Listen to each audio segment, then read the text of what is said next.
There are moments in life when you wake up feeling heavy for no visible reason, when your mind feels crowded, your energy feels drained, and even simple things begin to feel strangely difficult.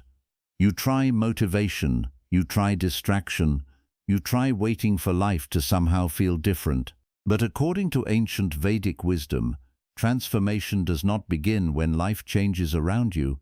It begins when you change what you repeatedly do within yourself. The sages of the Vedic tradition understood something modern people often forget. The human mind is not healed by random effort. It is shaped by discipline, rhythm, sacred repetition, and alignment with deeper consciousness. And they believed something extraordinary, that in just 21 days of sincere practice, the direction of your thoughts, emotions, and energy can begin to shift in powerful ways, not because of magic, but because repeated spiritual action reshapes the inner world. Today, we will explore 3 ancient Vedic practices that have guided seekers, sages, and disciplined minds for generations, practices designed to calm the restless mind, purify emotional noise, and reconnect you with something far greater than daily chaos, because perhaps the life you are waiting for is hidden behind habits you have never practiced. And before we begin, tell me this: if you could change just one thing about your inner life in the next 21 days, what would it be? The power of Brahma Muhurta. Awaken before the world awakens. The first Vedic practice is not complicated, expensive, or hidden inside some unreachable spiritual mystery. In fact, it begins with something most people overlook every single day: the hour before sunrise. In Vedic tradition, this sacred period is known as Brahma Muhurta, the time believed to carry unusual stillness, heightened clarity, and spiritual receptivity. Ancient sages did not wake early simply because they wanted discipline for its own sake.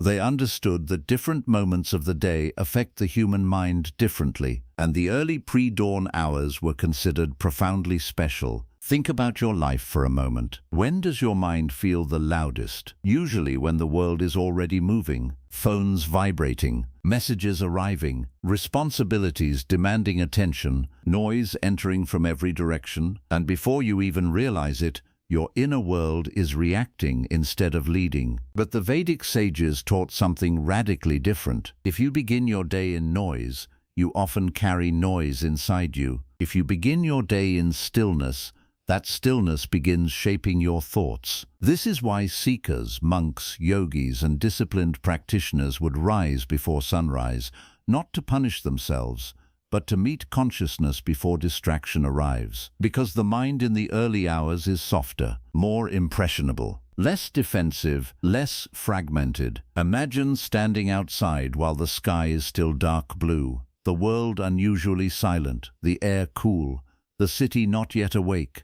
And for the first time in a long while, nothing is demanding your attention. No chaos, no social media, no emotional drama, no endless comparison, just silence. And in that silence, something remarkable happens. You begin hearing your own thoughts more clearly, not the noisy thoughts, not the anxious loops, but the deeper inner voice buried beneath daily clutter. The Vedas understood that transformation rarely begins in external action first. It begins in inner alignment, and Brahma Muhurta creates the environment for that alignment. This is why your first 21-day challenge is simple, but powerful. Wake earlier than usual, even 30 to 45 minutes before your normal time can begin shifting your mental state. Do not immediately touch your phone. Do not invite the world into your consciousness before you have met yourself. Sit quietly, breathe deeply, observe your thoughts, offer gratitude, repeat a mantra, read a small portion of sacred wisdom, or simply remain still. At first, your mind may resist. It will say, "This is uncomfortable." It will tell you sleep is easier. It will demand familiar habits. That is normal, because transformation often feels unnatural before it becomes natural. The same mind that keeps you trapped will initially fight the habits that can free it. But if you stay consistent, something changes. By day 5, mornings feel less heavy. By day 10, your thoughts begin slowing. By day 15, your emotional reactions soften. By day 21, you may notice that life itself has not changed dramatically, but you have, because clarity is not always created by solving life. Sometimes clarity is created by changing when and how you meet life. Ancient Vedic seekers understood something many modern minds desperately need to remember. A restless life cannot create a peaceful mind if every morning begins in chaos. And perhaps your breakthrough is not hidden in some dramatic life event. Perhaps it begins tomorrow morning before the sun rises. Mantra Japa. Reprogramming the mind through sacred sound. Now imagine this. You have started waking before sunrise. The silence no longer feels strange. The early air feels different. Your mornings are becoming calmer. But then something happens. Even in silence, your mind still refuses to stay quiet. Because waking early creates space, but space alone does not heal the restless mind. An empty room does not automatically become peaceful if noise is still echoing inside it. And this is where the second Vedic practice begins. One of the oldest, most powerful and deeply transformative disciplines in Vedic traditions, Mantra Japa, the conscious repetition of sacred sound. To many modern people, this may seem too simple. Repeating words? How can sound possibly change a life? But the Vedic sages saw reality differently. They believed sound was not merely communication. Sound was vibration, energy, structure, influence, creation itself. In Vedic understanding, sacred sound was not empty language. It was a force capable of shaping consciousness itself. Think carefully about your own life. How much of your suffering is created by repeated inner language? I am failing. Nothing changes. I am behind. Why does this always happen to me? I am not enough. Without noticing, people practice negative mantra every single day. They repeat fear. They repeat self-doubt. They repeat emotional wounds until those thoughts feel like identity. So the Vedic masters asked a profound question. If repeated negative thought can shape suffering, what can repeated sacred sound shape? That question gave birth to disciplined mantra practice. Mantra Japa is not about magical chanting while waiting for the universe to solve your problems. It is about directing consciousness, training attention, interrupting destructive mental loops, purifying inner noise through repetition, because the mind becomes what it repeatedly hears. This is why seekers would sit with malice prayer beads not as decoration, but as instruments of discipline, bead by bead, breath by breath, repetition by repetition, not rushing, not performing, simply returning attention again and again, a sacred act of mental redirection. And the brilliance of this practice lies in its simplicity. The restless mind hates stillness because stillness forces it to face itself. But sacred repetition gives the mind something pure to hold. Instead of wandering into anxiety, it holds sound. Instead of replaying regret, it holds vibration. Instead of collapsing into emotional chaos, it follows rhythm. This is mental training disguised as spiritual devotion, and it works because human attention follows repetition. Think about how songs get stuck in your mind. Think about how painful words spoken years ago still echo inside you. Sound leaves impressions. The Vedic sages understood this deeply. That is why mantra was treated with seriousness. Now imagine a seeker sitting in the dim golden light before sunrise. The world silent, a single oil lamp flickering. Prayer beads moving slowly through the fingers, each breath matched with sacred sound, not asking life for instant miracles, but slowly cleansing the storm inside. That image may look ancient, but the psychology behind it is astonishingly modern, because neuroscience today would call much of this attentional conditioning, nervous system regulation, repetition-based rewiring. The sages simply discovered it through spiritual observation long before modern terminology existed. Your 21-day practice here is not complexity, It is consistency. Choose one authentic Vedic mantra that resonates spiritually and respectfully with your intention. Repeat it daily, not once, not casually, with sincerity, with attention, with breath. At first, your mind will resist. It will wander every few seconds. It will remember unfinished work, random conversations, embarrassing memories, fear, hunger, distractions you did not even know existed. That does not mean you are failing. That is the training, because the goal is not perfect silence immediately. The goal is returning again and again and again. That return is the discipline, and discipline changes identity. Around the first few days, you may simply feel restless. Around the second week, you may notice certain anxious thought patterns weakening. Conversations may trigger you less. Impulsive emotional reactions may soften. Your attention may feel less fragmented. And by day 21, something profound can happen. Not because life becomes perfect, but because your relationship with your thoughts begins changing. You stop believing every thought deserves obedience. That alone is life-changing. There is an old spiritual truth hidden here. The uncontrolled mind behaves like a wild horse. It runs toward fear, desire, memory, distraction, and emotional storms. But mantra becomes the reins, not to punish the mind, but to guide it. And many people spend years trying to change life externally, while never realizing the battlefield was always internal. A story is often told in spiritual circles of a troubled seeker who approached a teacher after years of emotional suffering. He said, "Master, I have changed cities, changed work, changed relationships, changed routines, but my mind follows me everywhere." The teacher smiled and replied, "Because the prison was never outside you." That is the power of this practice. Mantra Japa is not escape. It is internal mastery, because peace does not come when the world becomes silent. Peace comes when the mind stops obeying every noise. And perhaps for the first time in years, you may begin hearing something deeper than fear, your own stillness. Sattvic living, purifying your inner world for lasting transformation. And now we arrive at the third practice, the one that quietly determines whether the first two practices truly transform you or slowly fade into temporary inspiration. Because waking before sunrise can create clarity. Mantra Japa can calm and retrain the mind. But if the rest of your daily life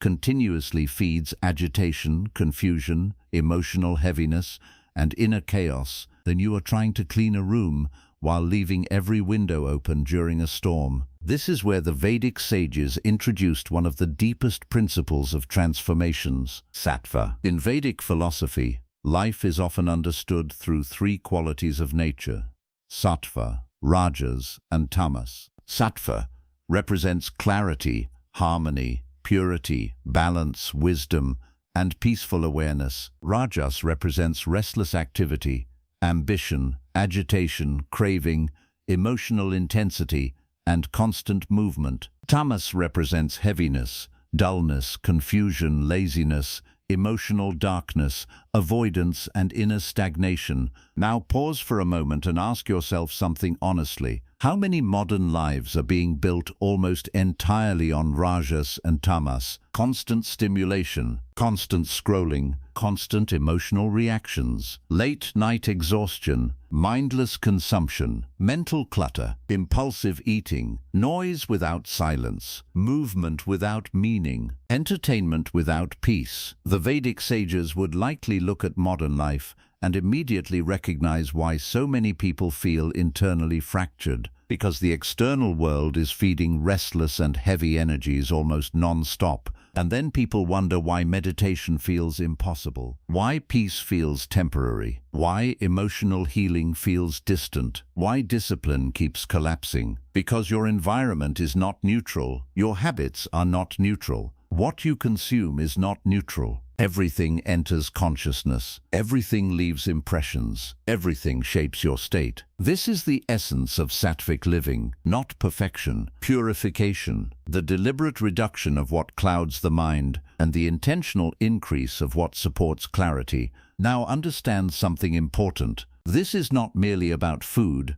Though food matters deeply in many Vedic traditions, this is about total energetic hygiene. What enters your body, what enters your ears, what enters your eyes, what enters your emotional life, what enters your thoughts. Because many people want transformation while continuously feeding the exact energies that destroy transformation.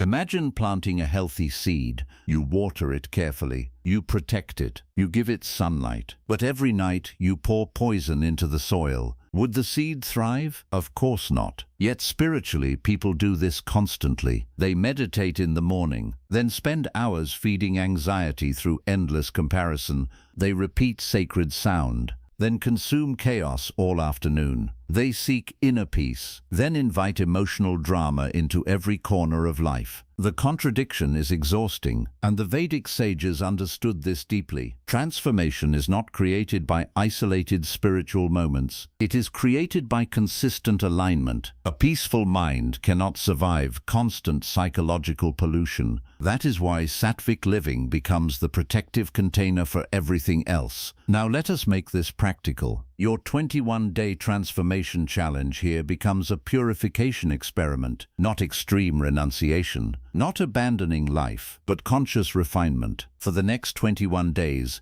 begin observing everything that shapes your inner state. Look at your mornings. Do they begin with silence or stimulation? Look at your evenings. Do they restore your nervous system or exhaust it further? Look at your conversations. Do they leave you peaceful or emotionally drained? Look at your digital habits. Do they nourish clarity or manufacture restlessness? Look at your entertainment. Does it deepen wisdom or simply distract you from yourself? Look at your physical space. Is it orderly enough to support mental calm or visually chaotic? Even your speech matters, because words carry energy. Constant complaining shapes the mind. Endless negativity shapes the nervous system. Harsh language reinforces internal agitation. The Vedic mind was never only concerned with ritual. It was concerned with total consciousness. And here is where many people underestimate the real power of small daily changes, because transformation rarely arrives as one giant dramatic moment. It comes quietly,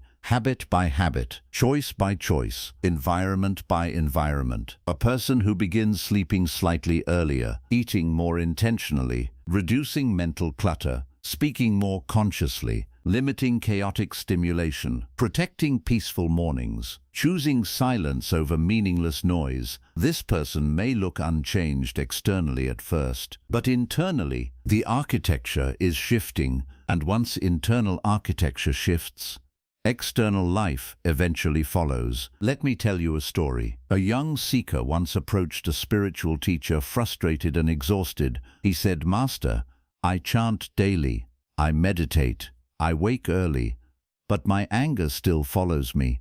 My mind still feels polluted." The teacher listened carefully, then asked a simple question. "What do you feed your mind after your practice?" The seeker hesitated, then admitted he spent hours in gossip, conflict, comparison, overstimulation, endless distraction, and emotional chaos. The teacher smiled gently and said, "You are cleaning your temple at dawn and filling it with smoke by noon." That single sentence explains the entire problem many people face. Temporary practice cannot overpower permanent pollution. And this is why Sattvic living is so powerful, because it is not a performance. It is a lifestyle alignment, a declaration that your peace deserves protection. Now imagine the cumulative effect. Day 1, nothing dramatic. Day 3, slight mental lightness. Day 7, reduced emotional friction. Day 10, clearer focus. Day 14, less craving for chaos. Day 18,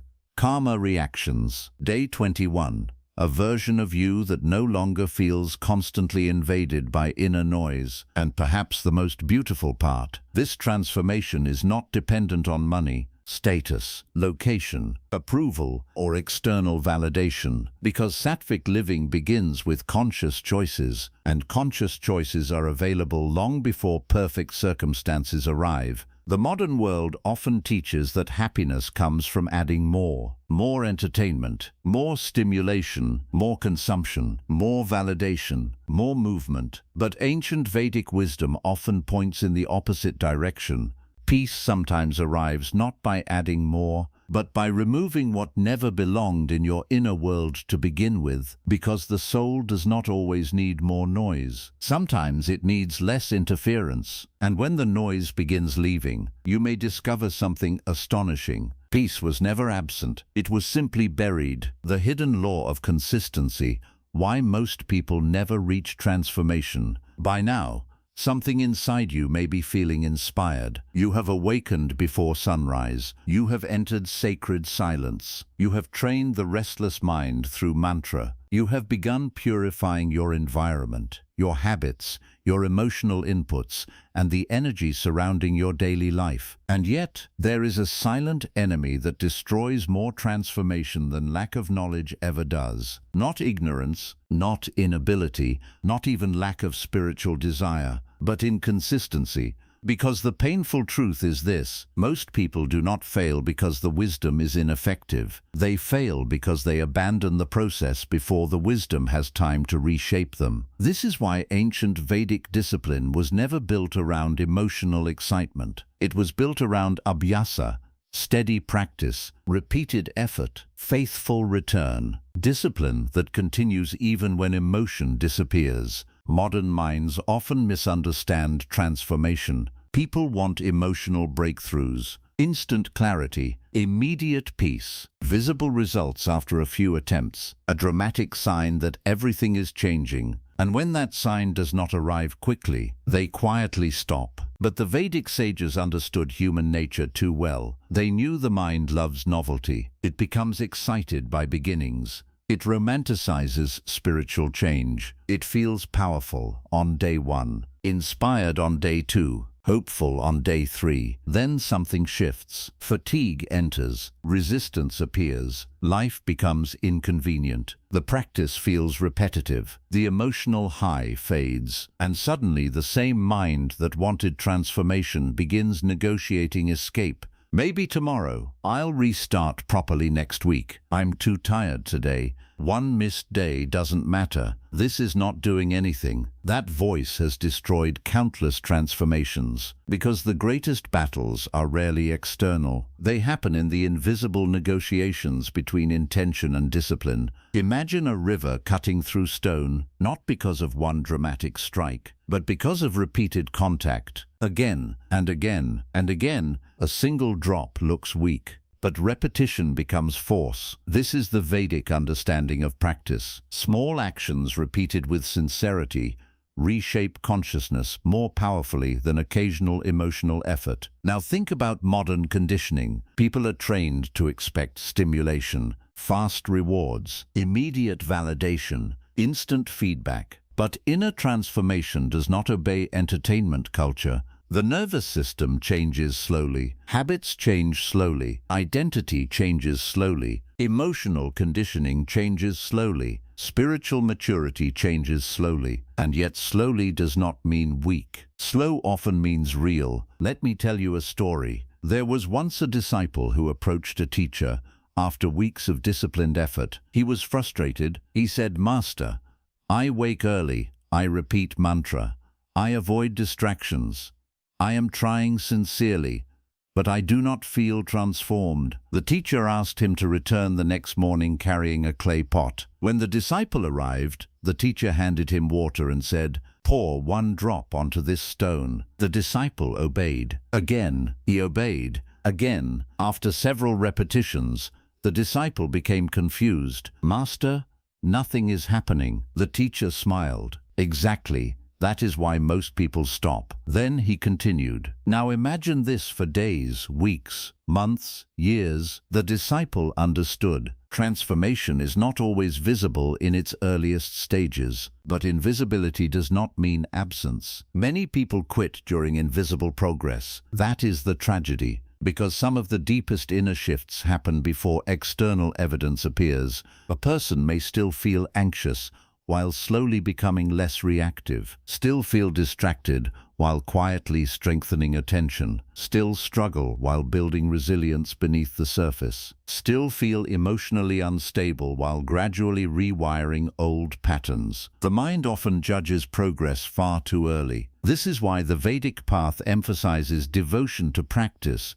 rather than obsession with results, because obsession creates frustration. Practice creates transformation. Now let us speak honestly about the number 21. Why 21 days? Because structured repetition begins breaking habitual momentum. It creates rhythm. It gives the mind a defined commitment. It interrupts automatic living. But understand this clearly. 21 days is not magical perfection. It is initiation, a doorway, a reset point, a serious beginning. The true transformation begins when discipline continues beyond inspiration, because anyone can feel spiritual for a day. The question is, who remains faithful when the practice becomes ordinary? That is where identity changes, when waking early is no longer dramatic, when mantra is no longer novel, when conscious living feels natural instead of forced, when discipline becomes character instead of effort. That is real transformation. And there is another hidden truth. Consistency is not perfection. Many people destroy themselves with all or nothing thinking. Miss one morning, I failed. Lose focus during mantra, I'm bad at this. Have an emotionally messy day, this isn't working. That mindset is poison, because consistency does not mean flawless execution. It means returning again and again and again. The strongest practitioners are not people who never stumble. They are people who refuse to disappear after stumbling. The Vedic path understands human imperfection. Discipline is not punishment. It is relationship, a repeated return to what matters. Now imagine two people. One practices intensely for 3 days, then quits. Another practices imperfectly but steadily for 21 days. Who transforms? The second. Always. Because repetition beats intensity without continuity,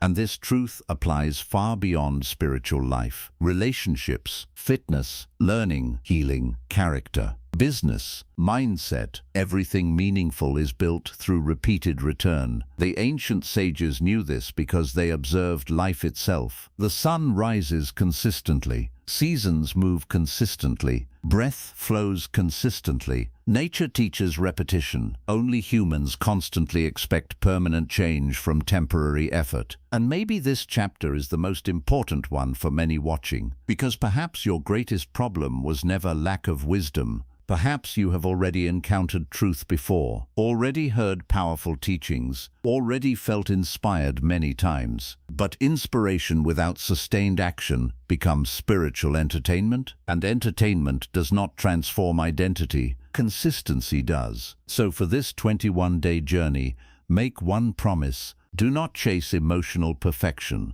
Chase faithful repetition, even on tired mornings, even on distracted days, even when motivation disappears, even when results feel invisible. Because the person you become is being shaped not by one extraordinary day, but by the ordinary days you refuse to abandon. And somewhere between repetition and surrender, the old version of you begins quietly disappearing. The war with the mind. Why your greatest obstacle is not the world, but yourself. And now we arrive at a truth the ancient Vedic sages understood with piercing clarity, a truth many people spend years trying to avoid. By this point, you may believe your biggest obstacles are external, your circumstances, your responsibilities, your difficult relationships, your financial stress, your past wounds, your environment, your lack of time, your emotional exhaustion. And yes, those things are real. They matter. They shape your experience. But Vedic wisdom asks a harder question. What if the greatest force keeping you trapped is not outside you at all? What if the most relentless resistance comes from the untrained mind itself? Because think carefully. How many times have you promised yourself change only to sabotage your own effort? How many times have you started a new habit with conviction only to abandon it when discomfort appeared. How many times have you chosen distraction while claiming you wanted peace? How many times have you fed the exact thoughts that weaken you? This is the battlefield, and the sages knew it. The mind is a magnificent servant, but a dangerous master. An uncontrolled mind can turn comfort into weakness, silence into anxiety, freedom into confusion, opportunity into fear, memory into suffering, desire into slavery, and discipline into internal warfare. This is why ancient spiritual traditions did not merely focus on ritual behavior. They focused on mastering consciousness, because the outer world becomes far less destructive when the inner world is stable. But let us be brutally honest. The modern mind is under attack constantly, not by swords, not by armies, but by endless stimulation, notifications, comparison, artificial urgency, fear-driven information, instant gratification, emotional manipulation, entertainment addiction, mental fragmentation. You are living in an environment specifically designed to pull attention away from stillness, and then people wonder why inner peace feels unreachable. Imagine trying to meditate while 10 people shout in your ear. That is how many minds function every day. Constant noise, constant internal movement, constant emotional reaction. And after years of this, the mind begins mistaking chaos for normality. Silence starts feeling uncomfortable. Stillness feels threatening. Discipline feels unnatural. Presence feels boring. This is how conditioning works. And the Vedic sages understood something extraordinary. The mind does not become disciplined through wishing. It becomes disciplined through training. Now here is where many people misunderstand spiritual growth. They think peace means never having disturbing thoughts, never feeling emotional resistance, never struggling, never experiencing mental chaos. But that is fantasy. The goal is not the absence of thoughts. The goal is freedom from obedience to every thought, because an untrained mind issues commands constantly. Check your phone, skip practice, be angry, replay that memory, worry about tomorrow, compare yourself, seek distraction, escape discomfort. And most people obey instantly, not because they choose consciously, but because conditioning has become automatic. This is spiritual slavery hidden inside ordinary behavior. Now imagine the opposite, a mind that experiences fear but does not collapse, a mind that notices anger but does not become anger, a mind that hears distraction but returns to purpose, a mind that experiences desire but is not ruled by impulse. That is power, that is freedom, that is mastery. And the Vedic path aims directly at this. There is a famous teaching in Vedic wisdom that describes the mind as both friend and enemy, depending on whether it is disciplined. That truth is devastatingly accurate, because your mind can become your greatest ally or your greatest saboteur. The same mind can create focus or destroy consistency, create clarity or amplify fear, generate courage or manufacture paralysis. Everything depends on relationship. Let me tell you a story. A seeker once approached an old teacher after years of frustration. He said, "Master, every time I begin discipline, another part of me resists. It feels like two people are living inside me." The teacher smiled. "Only two?" The seeker looked confused. The teacher continued, "There is the self that seeks truth, and the self addicted to comfort, the self that wants clarity, and the self that feeds confusion, the self that desires discipline, and the self terrified of transformation." Then he leaned closer. "Whichever self you feed repeatedly becomes stronger. That is the battle, and every person watching this knows this battle intimately, because transformation is not merely about adding good habits. It is about starving destructive patterns. That is why these 21 days matter so deeply, because repetition changes internal power structures. Every time you wake early instead of obeying comfort, discipline grows. Every time you return to mantra instead of following distraction, attention grows stronger. Every time you choose clarity over chaos, awareness expands. Every time you resist emotional impulsiveness, self-mastery deepens. These moments seem small, but they are not small. They are identity decisions, and identity decisions compound.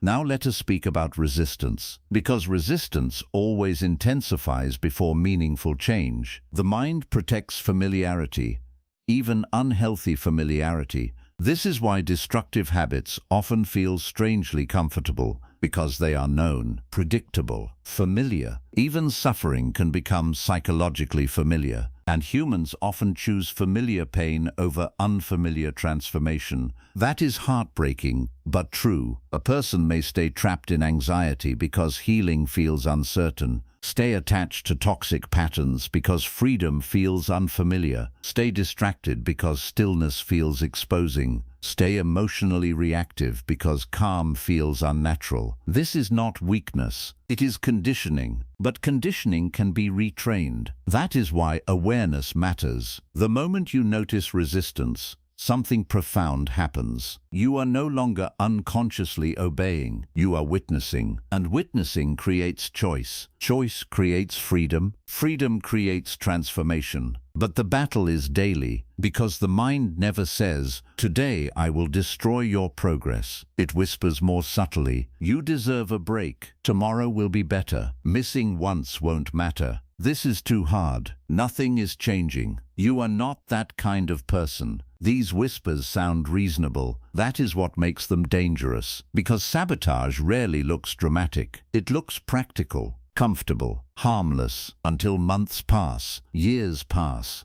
potential disappears, and a person wonders what happened. The Vedic sages understood that self-deception is one of the greatest barriers to awakening, because people do not only battle desire, they battle illusion. The illusion that time is endless, the illusion that change can wait, the illusion that comfort equals peace, the illusion that avoiding discomfort protects happiness, the illusion that one day discipline will somehow become easy without being practiced. These illusions quietly destroy lives. And yet there is extraordinary hope here, because if the mind can be conditioned toward chaos, it can be conditioned toward peace. If patterns can be learned, they can be unlearned. If suffering can become habitual, so can clarity. That means your current state is not your final identity. Your habits are not destiny. Your mental storms are not permanent truth. This matters deeply, because some people watching this have silently concluded, "This is just how I am." No, this is how you have been conditioned. There is a difference, and differences create possibility. Now imagine yourself after 21 sincere days, not perfect, but stronger, not emotionless, but steadier, not transformed into someone artificial, but closer to your higher self, less obedient to distraction, less manipulated by impulse, less ruled by emotional storms, more awake, more deliberate, more inwardly free. That is not fantasy. That is what repeated inner training begins building. The war is real, but so is your capacity to win it. Because your greatest enemy is not the world, and your greatest ally is hidden in the very same place, your own mind. The only question is, which version of it are you training every single day? The death of the old self. What truly happens when you stay on the Vedic path? If you have truly walked with this journey until now, something important must be said, because by this stage, the question is no longer simply whether certain practices can make you feel calmer, clearer, or more disciplined. The deeper question is far more powerful. What actually happens to a human being who sincerely stays on this path? What becomes of the person who wakes before the world, who retrains the mind through sacred repetition, who purifies their environment, who chooses discipline over comfort, who keeps going when emotional excitement disappears, who refuses to obey every destructive thought? What happens? The Vedic answer is both beautiful and unsettling, because true transformation does not merely improve your old life. It begins dissolving the version of you that could not live wisely in the first place. And that process can feel terrifying if you do not understand what is happening.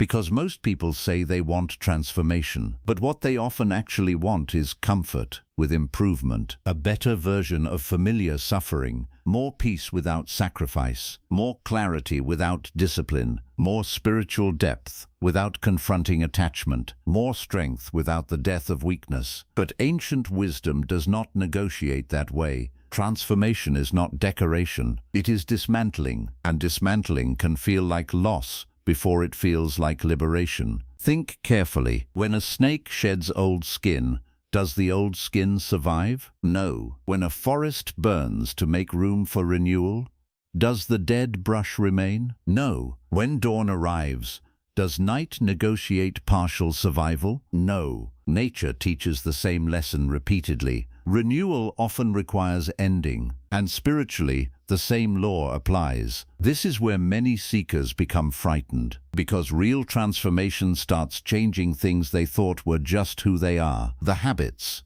the cravings, the emotional reactions, the identity stories, the excuses, the attachments, the patterns of thinking they have repeated for years. At first, this sounds inspiring until it becomes personal, because losing destructive habits sounds wonderful until those habits were your emotional comfort. Losing toxic attachments sounds empowering until those attachments gave you identity. Losing old mental patterns sounds healing until those patterns felt familiar. This is why transformation often feels like grief, not because you are moving backward, but because some part of you is ending. The Vedic sages understood this deeply. That awakening is not merely the gaining of wisdom, it is the loss of illusion, and illusion rarely leaves quietly. Let me explain. Imagine a person who has built their emotional life around external validation, approval, recognition, attention, comparison. Now imagine that person beginning real spiritual discipline. They start becoming calmer, more inwardly stable, less dependent on external reaction. At first this feels empowering, but then suddenly something uncomfortable happens. The old emotional hunger starts screaming, "Why does nobody notice me? Why am I not getting validation?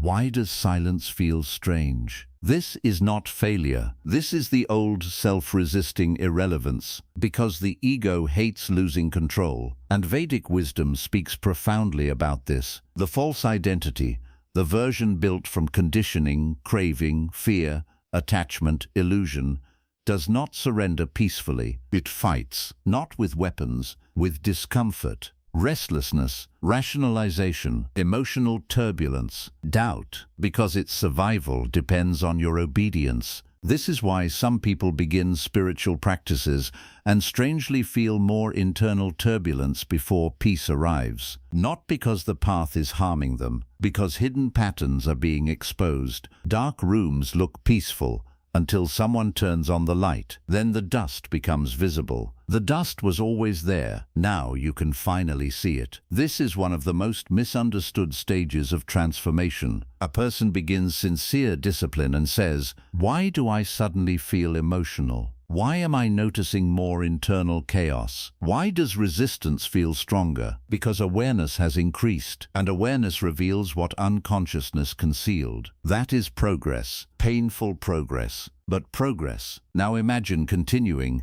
not quitting, not running, not retreating back into distraction, continuing. Day after day, the old emotional reflexes begin weakening. The cravings lose urgency. The need for constant stimulation softens. External approval matters less. Certain toxic conversations no longer attract you. Some environments start feeling energetically unbearable. Old habits lose their emotional grip. And suddenly something strange happens. You begin outgrowing versions of life that once defined you. This can feel lonely because growth changes relationships, not always because others are wrong, but because internal alignment changes your tolerance. The jokes that once entertained you may feel empty. The chaos that once felt exciting may feel exhausting. The emotional drama that once felt normal may now feel heavy. The distractions that once consumed hours may lose their appeal. This can make people feel disoriented, Am I becoming strange? No, you are becoming conscious, and consciousness changes appetite. The Vedic path does not merely teach better habits, it refines desire itself. That is profound, because many people think transformation means forcing discipline forever. But true transformation changes what you naturally desire. The unhealthy thing becomes less attractive. The peaceful thing becomes more natural. This is when discipline becomes identity, and identity becomes freedom. Let me tell you a story. A young seeker once approached a sage after months of practice. He looked distressed. "Master, I feel like I am losing parts of myself." The sage asked quietly, "Which parts?" The seeker thought carefully. "My need to impress people, my constant emotional reactions, my addiction to noise, my obsession with approval, my restless craving for stimulation." The sage smiled gently. "Then why are you grieving freedom?" That question changed him, because many people mourn the loss of chains simply because they wore them too long. And perhaps that speaks directly to someone here, because maybe some of your suffering became so familiar that freedom now feels uncomfortable. Maybe your stress became identity. Maybe your chaos became personality. Maybe your wounds became self-definition. But the Vedic path whispers a dangerous truth. You are not your conditioning. You are not your compulsions. You are not your reactive thoughts. You are not every emotional storm. Those things may pass through consciousness, but they are not the deepest self. And this is where transformation becomes spiritual rather than merely psychological. Because Vedic wisdom ultimately points beyond productivity, calmness, and better habits. It points toward remembering deeper consciousness, toward self-realization, toward freedom from illusion, toward recognizing that much of what you called me was accumulated conditioning. That realization is liberating and destabilizing, because if you are not the old story, who are you? That question is sacred, because the answer cannot be borrowed. It must be discovered through discipline, silence, awareness, inner honesty, repeated return. This is why transformation is not a motivational event. It is identity reconstruction, and reconstruction requires collapse. But understand this clearly. The collapse happening is not your destruction. It is your refinement. The false must weaken so the real can emerge. And perhaps this is why some spiritual paths feel both beautiful and painful, because they are simultaneously healing you and removing what cannot continue with you. By now, after sincere practice, you may not simply feel calmer. You may feel unfamiliar to yourself. That is not necessarily something to fear. Sometimes unfamiliarity is the first sign that the prison doors are opening, because the old self survives through repetition. And when repetition changes, identity begins changing. So if something in you feels like it is dying, ask a deeper question. Was it truly you to begin with? Because maybe what is ending is not your essence. Maybe it is only the illusion that kept your essence hidden, and what emerges after that can change everything. Self-realization, the Vedic awakening that changes everything. And now we arrive at the final chapter. But in truth, this is not an ending, because everything we have explored until now was preparation. Waking before sunrise was not merely about discipline. Mantra Japa was not merely about calming the mind. Sattvic living was not merely about cleaner habits. Consistency was not merely about self-improvement. The battle with the mind was not merely psychological strength. The death of the old self was not merely emotional healing. All of it was leading somewhere far deeper, toward the question ancient Vedic wisdom ultimately asks every human being: who are you beyond the noise? Not your name, not your role, not your achievements, not your failures, not your wounds, not your relationships, not your memories, not the version of yourself built from fear, comparison, habit, expectation, and survival. Who are you when all of that becomes silent? This is the heart of Vedic awakening, and it is far more radical than most people realize. Because modern life teaches identity through accumulation. Collect more labels, more success, more recognition, more possessions, more validation, more attention, more narratives about who you are. But Vedic wisdom often moves in the opposite direction. It strips away illusion until what remains cannot be taken. That is self-realization, not becoming someone new, remembering what was always deeper than the conditioning. And this is where the journey becomes truly transformative. Because if you sincerely practiced everything in these 21 days, not perfectly but honestly, then something subtle has already begun. You may not yet have dramatic enlightenment, but you have likely tasted moments, tiny moments, a breath where the mind was unusually quiet, a reaction you did not obey, a craving you witnessed instead of following, a silence that felt strangely peaceful, a morning where you felt inwardly clear, a conversation that no longer disturbed you the same way, a thought you saw without becoming it. These moments matter more than people realize, because they reveal a profound truth. You are not identical to the activity of the mind. That single realization can begin changing a life, because most human suffering comes from complete identification with mental movement. A fearful thought appears, I am afraid. An angry reaction appears, I am angry. A painful memory returns, I am broken. A wave of anxiety rises, this is who I am. But Vedic awakening asks something extraordinary. If you can observe the thought, are you the thought? If you can witness emotion, are you identical to the emotion? If mental states come and go, can they truly be your permanent essence? This is not merely philosophy, it is liberation, because suffering intensifies when temporary experiences become identity, and freedom begins when awareness separates from compulsive identification. Imagine clouds moving across the sky. Some are dark, some bright, some violent, some soft. But does the sky become the clouds? No, the sky contains them without becoming them. This metaphor appears in many spiritual teachings for a reason, because consciousness is often like that. Thoughts move, emotions move, desires move, memories move, fear moves, excitement moves, but awareness remains. Most people spend their lives trapped inside the weather.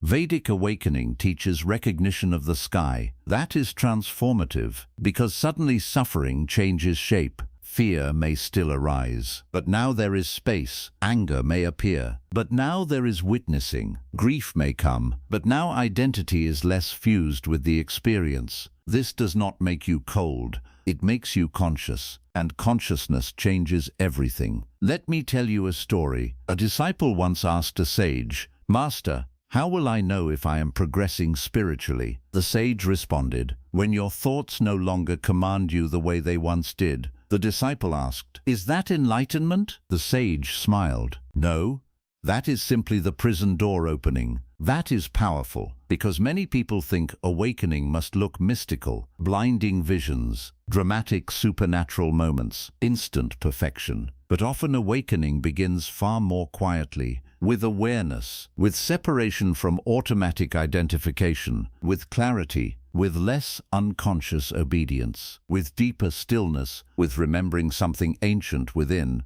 Now let us go even deeper, because Vedic wisdom does not stop at psychological observation. It points toward the deeper self, the witnessing consciousness beyond changing mental content. Different Vedic schools describe this with nuance, but the central invitation remains profound: to know yourself beyond illusion, to recognize the difference between transient experience and deeper being, to stop mistaking the costume for the actor. Because imagine an actor becoming so immersed in a tragic role that he forgets he is acting. He weeps, panics, believes the scripted suffering is ultimate reality. Then someone whispers, "Remember who you are." Nothing external changes immediately, but everything changes internally. That is awakening. Modern life often functions like deep hypnosis. People forget themselves beneath roles: employee, parent, failure, success story, rejected person, important person, broken person, strong person, victim, achiever.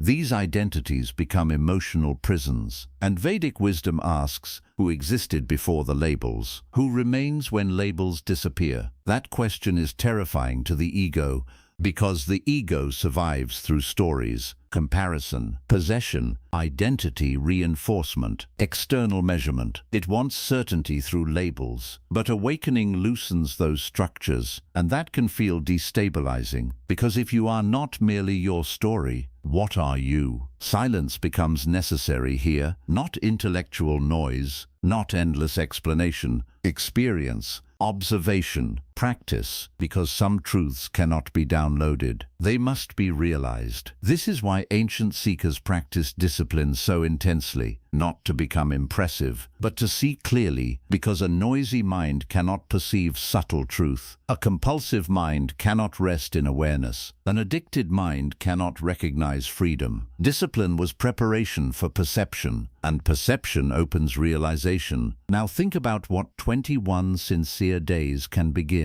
Not complete enlightenment, but interruption, a crack in unconscious living, a first taste of distance from destructive thought, a shift in identity, a glimpse of inner stillness, and sometimes one genuine glimpse is enough to change the direction of a life, because once you have experienced even a moment of non-reactive awareness, you know another way of being exists. That knowledge matters because before awareness, suffering feels absolute. After awareness, suffering becomes experience, not identity. This changes relationships. Conflict affects you differently. Approval matters differently. Fear behaves differently. Desire feels different. Silence feels different. Even time feels different, because much suffering comes from compulsive projection into future and obsessive recycling of past. But awareness anchors presence, and presence softens suffering. This is why sages radiate unusual calm, not because life never challenged them,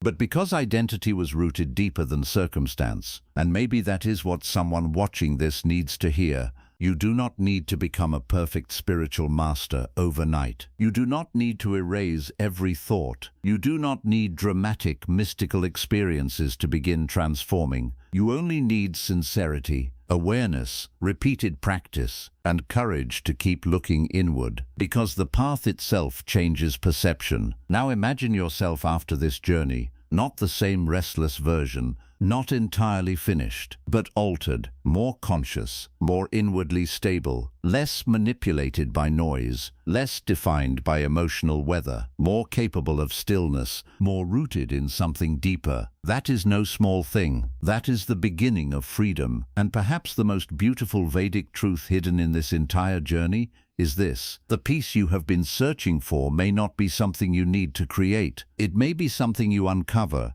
after removing what was never truly you. Because beneath the noise, beneath the fear, beneath the craving, beneath the conditioning, beneath the identity stories, there may already be a stillness waiting, not as fantasy, not as theory, but as your deeper reality. And if these 21 days helped you take even one sincere step toward remembering that, then your life has already begun changing. Not because the world transformed, but because the one experiencing the world did. And so here we are, at the end of this journey, but perhaps at the beginning of a completely different life. Because if you have stayed with me until this moment, then something inside you was searching for more than motivation, more than entertainment, more than temporary inspiration. Something inside you was searching for truth. Ancient Vedic wisdom never promised that life would suddenly become free from challenges. It never said pain would vanish overnight. It never claimed the world would magically rearrange itself around your comfort. What it offered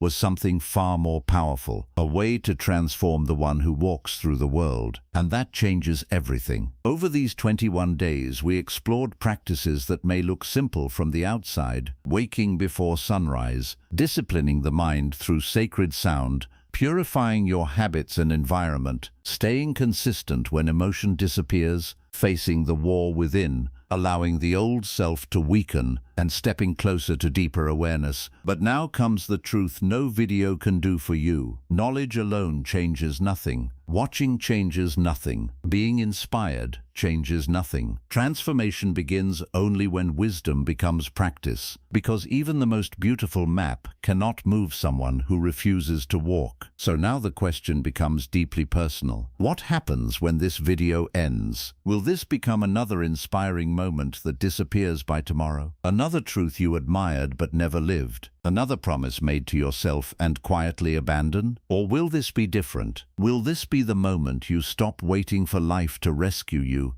and begin participating in your own awakening? Because 21 days from now, time will pass either way. The real question is, who will you be when it does? The same restless mind? The same emotional patterns? The same distractions? The same excuses? The same cycles that have quietly stolen your peace for years? Or someone slightly stronger, slightly clearer, slightly freer, and perhaps standing at the doorway of a completely different inner life? Remember this: transformation rarely announces itself dramatically. It arrives quietly, in mornings where you choose discipline over comfort, in moments where you observe thought instead of obeying it, in conversations where peace matters more than reaction, in days where consistency matters more than perfection, in small choices repeated until identity begins changing. That is how real awakening begins, not in fantasy, in repetition. And if part of this journey challenged you,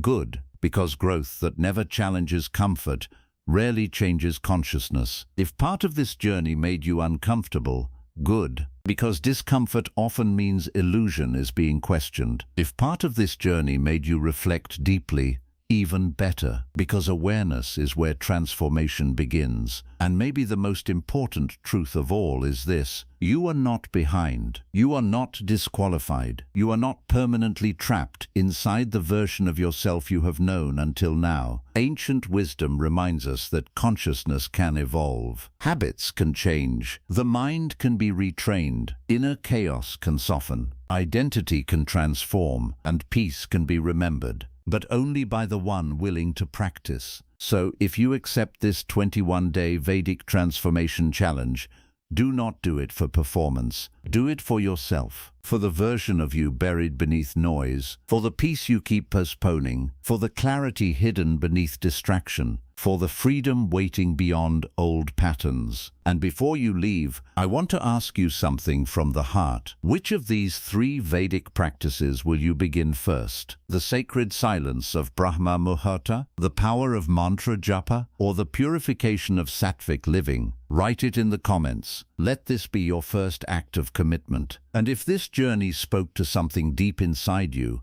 stay connected, because ancient wisdom still has many truths modern minds desperately need. Until next time, protect your energy, guard your consciousness, walk with awareness, and remember, sometimes the life you are searching for is hidden inside the self you are becoming.